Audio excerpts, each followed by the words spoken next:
Hello students, मैं ये task check कर रही हूँ चेतन का। एग्ज़ाम है 3 दिसंबर को। 260 वर्ड्स लिखे हैं। Band requirement is 7। चलो देखते हैं। Some people say that no one should do the same job forever, while others believe that doing the same job is beneficial for the individual, company and society. Discuss both views and give your opinion. मतलब BP 1 में आपको बोलना है कि एक job हमेशा नहीं करनी चाहिए। बीपी 2 में करना है कि एक ही जॉब, सेम जॉब करने के इंडिविजुअल को, कंपनी को, सोसाइटी को, तीनों को क्या बेनिफिट होंगे। तो तीनों में से किसी को मिस नहीं करना है आपको। तीनों को जो बेनिफिट होंगे वो बताना है। ओके, बोथ व्यूज डिस्कस करने हैं। देखते हैं। There are split opinions regarding that job is essential element to fulfill all the basic requirements in human being life. Some believe that human beings should not do same kind of job in their entire life, while other people believe that if mankind want to get promotion and pension from the company, people should stick to one job or company for their entire life. However, both has its own pros and cons. Therefore, before commenting my viewpoint, both the opinion would be discussed. सबसे पहले तो देखिए, आपने बोला split opinions. तो किसके regarding कि job ज़रूरी है? स्प्लिट ओपिनियंस है, अलग अलग ओपिनियन है कि जॉब ज़रूरी है कि नहीं ज़रूरी है। ये नो, स्प्लिट ओपिनियन इनके रिलेटेड है, उनके रिलेटेड नहीं। यहाँ पे इसके रिलेटेड कई बिलीव करते हैं।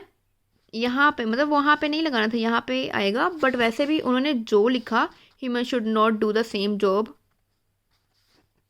इन देयर एंटायर लाइफ, आपने ऑलमोस्ट सेम ही तो लिखा है ना, वाइल अदर मैनकाइंड। तो इसमें आप ना क्या किया करो, अगर उन्होंने जैसे वाइल करके लगा दिया, राइट, तो आप क्या कर सकते हो, यहाँ पे वेदर और वाला स्ट्रक्चर लगा सकते हो। It is there are split opinion, या फिर it is an argue show whether. Whether के बाद आपको एक ओपिनियन दे दिया ये वाला, और के बाद दूसरा दे दिया, राइट। इसके अकॉर्डिंग आप कर सकते थे। थोड़ा सा डिफरेंट लगेगा ना। चलो, आपने यहाँ पे पेंशन वगैरह बता दिया, दैट इज़ फाइन कि पेंशन लेना है, प्रमोशन लेना है, ओके फाइन। बट आपने इफ़ करके लगाया ना, तो सो थोड़ा ना लिखना है। इफ़ करके लगाया, पता ही है, कॉमा के बाद उसका रिजल्ट ही बताएंगे। However both has is own, यहाँ पे आप दो लाइन्स हैं, इनको एक कंबाइन कर सकते थे, बोल सकते थे this essay will not only discuss this we, देखो, this essay will not only discuss both views but my opinion will also be highlighted, ऐसे करके आप बोल सकते थे। बट आपने दोनों के प्रोज एंड कॉन्स के बारे में बात क्यों की है? बिकॉज हमने तो दोनों के प्रोज ही बोलने हैं ना। BP1 में इसके बेनिफिट, BP2 में इसके बेनिफिट, राइट। तो कॉन्स ना बोलने, अपने कॉन्स तो नहीं लिख दिए यहाँ पे। Focusing on the first view, the most essential argument the supporters put forward is that human beings should not do same kind of job in their entire life because of they cannot figure out which kind of work and company culture suits them है। Because साथ में connect of नहीं आएगा। Can not में space नहीं आता, एक ही word है। फिगर आउट, क्या फर्स्ट जॉब करने से ही उनको पता नहीं लगता क्या सूट करेगा। अल्टरनेटिव, इसको थोड़ा एक्सप्लेन तो करो। बार बार जॉब्स चेंज करेंगे, उनको पता चलेगा कि उनके लिए सूटेबल क्या है, इस बोरिंग नहीं होगी लाइफ, ऐसे कुछ करके। एक ऐसे तो ना यहाँ पे आंसर आ गया, कंप्लीट नहीं है आपका, जस्टिफाइड नहीं है point. Another reason is that if people can do their work in various places, so they can create, so नहीं लिखना, they can create huge network and also learn lot of works in their life। जहाँ फिर allot होता है, जहाँ फिर lots होता है, लॉट ऑफ मत लिखा करो, और लॉट भी मत लिख देना, स्पेस है इसमें, लग गया, लॉट लग गया, okay.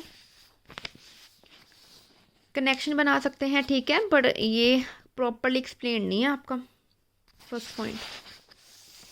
On the contrary 280 words लिखने की कोशिश किया करो। Later view suggest that people have to do मतलब करनी पड़ेगी, द शुड डू सजेशन दे रही हो, करनी चाहिए। शुड का मतलब चाहिए, हैव टू मतलब करनी पड़ेगी।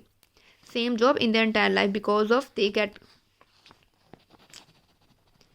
Can get because of cut कर दिया, they can get promotion, handsome salary and good image from the institute if they work for the longer period at the same place, क्योंकि उनको ट्रस्ट बन जाता है, उनको एक्सपीरियंस पता है कैसा कर रहा है, उनका पिछला जो हिस्ट्री पता है कैसे परफॉर्म कर रहे हैं। कुछ एक्सप्लेन तो करो भी, बस बहुत ही कम छोड़ रहे हो ये। Further more company can not में स्पेस नहीं आएगा, इंटरेस्टेड मतलब नहीं कर सकती, कैन नॉट नहीं सकती। Mostly countries do not have interest, वैसे भी कैन के साथ फर्स्ट फॉर्म ही आएगी, ईडी नहीं आना। To hire that those kind of employees who changed, D नहीं आना पास, who change their jobs often in the career because of company can not waste their because of क्यों लिखते हो, वेस्ट देयर मनी और resources of this kind of people, because उनको trust नहीं है, उनको लगता है, एक सेकेंड, उनको चलो बोल सकते हैं कि उनको ट्रस्ट नहीं है, लगता है कि उनके जहाँ पे भी ट्रेनिंग देंगे, जो जॉब पे रखेंगे, तो उनको उनके जहाँ भी जॉब को छोड़ के लीव करके जल्दी जा सकते हैं ना, उनकी ट्रेनिंग पे पैसे खर्च किए वेस्ट हो जाएंगे, ऐसा कुछ, ठीक है। पर ये बात क्यों अपने इसने ये क्यों लिखा है आपने कि जो चेंज करते हैं उसके नेगेटिव क्यों लिखे हैं? आपको BP2 में बताना था लॉन्ग टर्म तक एक ही जगह पे जॉब करने का क्या बेनिफिट है कंपनी, ये तो पर्सन को बता दिया बेनिफिट है,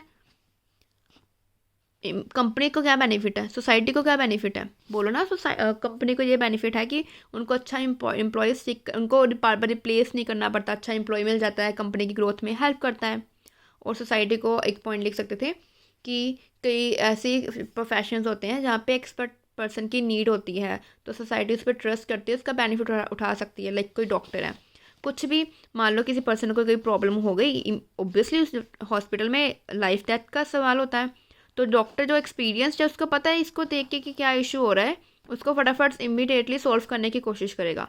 वेयर एज जो न्यूली होएगा, थोड़ा सा उसको डायग्नोस करने की नीड होएगी, थोड़ा टाइम लगेगा। सच केसेस में वो फटाफट उनके इशू सॉल्व करके सोसाइटी को बेनिफिट पहुंचा सकते हैं। बट आपका ये पॉइंट रॉन्ग हो गया, कॉम्प्लेक्स यूज़ नहीं किया आपने, एक्सप्लेन भी नहीं किया। To conclude and give my opinion, I would say that human beings should stick to one job for their entire career because it has higher chances to get promotion and handsome salary from the company.